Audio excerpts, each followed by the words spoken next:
Hello नमस्कार दोस्तों, कैसे हो आप लोग। तो आपके अपने YouTube channel paramedical division class में आपका स्वागत है। जैसा कि आपको मालूम है कि मलेरिया की पिछली वीडियो में हम बात किए थे मलेरिया की लाइफ साइकिल के बारे में, और इस वीडियो में हम बात करेंगे आपके सेरोलॉजिकल टेस्ट, क्लिनिकल फीचर्स, आपके ट्रीटमेंट, लैब डायग्नोसिस जो भी हैं मलेरिया के, उसके बारे में बहुत अच्छी तरीके से बात करेंगे। तो आप वीडियो को थोड़ा लास्ट तक देखिएगा। जैसा कि आपको मालूम है कि मलेरिया की जो डेफिनेट वोस्ट तो है, ये आपकी जो फीमेल एनाफिलीज मॉस्किटोज है, और 4 प्रकार की इसकी फॉर्म होती है, जिसमें से ओवेल, प्लाज्मोडियम ओवेल को आप इंडिया में एक तरीके से नहीं एडजस्ट करते हैं, नहीं मानते हैं।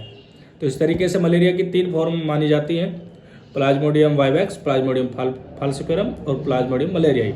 ओवेल को आप इंडिया में डज नॉट अकर यानी कि नहीं काउंट करते हैं। तो वीडियो थोड़ा लास्ट तक देखिएगा। इसके क्लिनिकल फीचर्स की हम पहले बात कर लेते हैं। क्लिनिकल फीचर्स की अगर बात करें तो infection with the plasmodium causes intermittent fever which is named as the malaria. जो आपके बॉडी में जैसे मलेरिया प्लाज्मोडियम मतलब एनाफिलीज मॉस्किटोज के द्वारा आपको जैसे काटा जाएगा तो इंटरमिटेंट फीवर होगा, मतलब आंतरिक रूप से आपको बुखार आने की एक दो चिड़चिड़ापन और वो जो भी है फीवर आने लग जाएगा, वो पहली इसकी फॉर्म होती है। इंक्यूबेशन पीरियड इसकी अगर बात करें तो इसकी 10 से 14 डेज की इसकी इंक्यूबेशन पीरियड होता है प्लाज्मोडियम वाइवेक्स और प्लाज्मोडियम फाल्सिफेरम का, और प्लाज्मोडियम ओवेल है उसकी 28 से 30 दिन की इसकी, और प्लाज्मोडियम मलेरिया की जो आपकी इंक्यूबेशन पीरियड होता है। The typical clinical features consist of the febrile paroxysm followed by the anaemia and splenomegaly, मतलब यानी कि टिपिकल क्लिनिकल फीचर्स की अगर बात करें तो मलेरिया के द्वारा आपके एनीमिया भी हो सकता है। अगर इसका द्वारा लीवर को ज़्यादा तरीके से इफेक्ट कर दिया जाए तो इसमें एनीमिया भी हो सकता है, और स्प्लेनोमेगाली जो आपकी डिजीज है वो भी हो सकती है। Plasmodium falciparum is the most pathogenesis of the plasmodium species, यानी कि मलेरिया की जो फॉर्म है उसमें सबसे जो डेंजरस जो स्पीसीज है वो आपकी प्लाज्मोडियम फाल्सिफेरम है। बाकी की जो ओवेल या वाइवेक्स हैं वो इतनी ज़्यादा डेंजरस नहीं है, यानी कि फाल्सिफेरम को कंट्रोल करना काफ़ी हद तक ज़्यादा मुश्किल होता है। अब इसके लैब डायग्नोसिस की हम बात करें तो इसमें लैब डायग्नोसिस में आपका स्पेसिमेन के रूप में आपका ब्लड सैंपल लिया जाएगा, कलेक्ट किया जाएगा ब्लड आपका sample collect in the sterile container under all aseptic precaution. Sample should be transported immediately to the lab handle with the earth, यानी कि आपका कलेक्शन ट्रांसपोर्टेशन किया जाएगा ब्लड सैंपल, उसको लैब में तुरंत प्रभाव से भेजा जाएगा, जिसकी माइक्रोस्कोपिक एग्जामिनेशन किया जाएगा और पीबीएफ के द्वारा, पेरिफेरल ब्लड स्मीयर के द्वारा। यानी आपके किसी भी जैसे कि डेंगू हो गया, आपका टाइफाइड हो गया, उसमें किट के द्वारा आपकी डिजीज का मालूम कर सकते हैं। लेकिन अगर मलेरिया की जो रियल में उसकी जाँच अगर करनी है तो उसकी पीबीएफ स्लाइड बनानी पड़ती है। PBF is the most important diagnostic procedure in the malaria. Malaria के अंदर आपकी पीबीएफ स्लाइड बनाना बहुत मोस्ट इंपॉर्टेंट डायग्नोस्टिक प्रोसीजर होता है, जिसकी 2 टाइप्स होती हैं, थिन स्मीयर बना के और थिक स्मीयर बना के।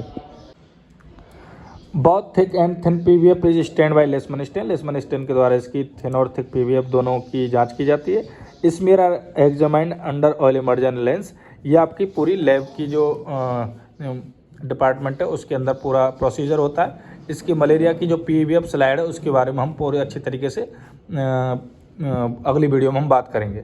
ये आप चेक कर सकते हैं, माइक्रोस्कोपिक एग्जामिनेशन थ्योरी के रूप में आपको लिखना है, और इसको बहुत अच्छी तरीके से आपको याद करना ही पड़ेगा।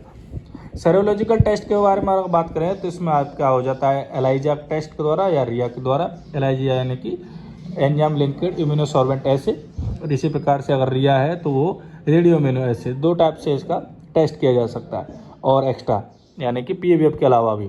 मॉलिक्यूलर डायग्नोस्टिक्स की बात करें तो इसमें पीसीआर या डीएनए प्रूव होता है। पीसीआर यानी कि पॉलीमरेज चेन रिएक्शन, जिसमें डीएनए की ज़्यादा से ज़्यादा कॉपियाँ तैयार की जाती हैं।